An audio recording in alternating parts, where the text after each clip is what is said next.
রাজশাহী থেকে কক্সবাজার রুটে আগামী 17 নভেম্বর থেকে ফ্লাইট চালু করছে বেসরকারি বিমান সংস্থা নভোএয়ার। একই সঙ্গে কক্সবাজারে 3 রাত হোটেলে ফ্রি প্যাকেজ ঘোষণা দিয়েছে বিমান সংস্থাটি। সরাসরি ফ্লাইটটি রাজশাহী থেকে প্রতি সপ্তাহে বৃহস্পতিবার সকাল 10:30টায় ছেড়ে কক্সবাজারে দুপুর 12টায় পৌঁছবে। কক্সবাজার থেকে প্রতি সপ্তাহে রোববার বেলা 3:35 ছেড়ে রাজশাহীতে বিকেল 5:05 পৌঁছাবে। এদিকে ভ্রমণ পিপাসুদের জন্য কক্সবাজারে 3 রাত 4 দিনের হোটেল ফ্রি অফার ঘোষণা করেছে বিমান সংস্থাটি।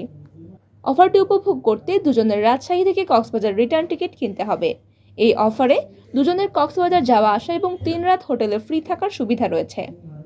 ভ্রমণ পিপাসুদের এই সুবিধা দিতে নভোএয়ার কক্সবাজারে 7টি হোটেলের সঙ্গে চুক্তি করেছে। হোটেলগুলোর মধ্যে রয়েছে hotel the Cox today, seagull hotel, long beach hotel, Nisorgo hotel and resort, windy terrace hotel, Grace Cox smart hotel ও হোটেল সি প্যালেস। নভোএয়ার বর্তমানে ঢাকা থেকে প্রতিদিন চট্টগ্রাম, কক্সবাজার, সৈয়দপুর, রাজশাহী, সিলেট, যশোর এবং আন্তর্জাতিক গন্তব্যে কলকাতা ফ্লাইট পরিচালনা করছে।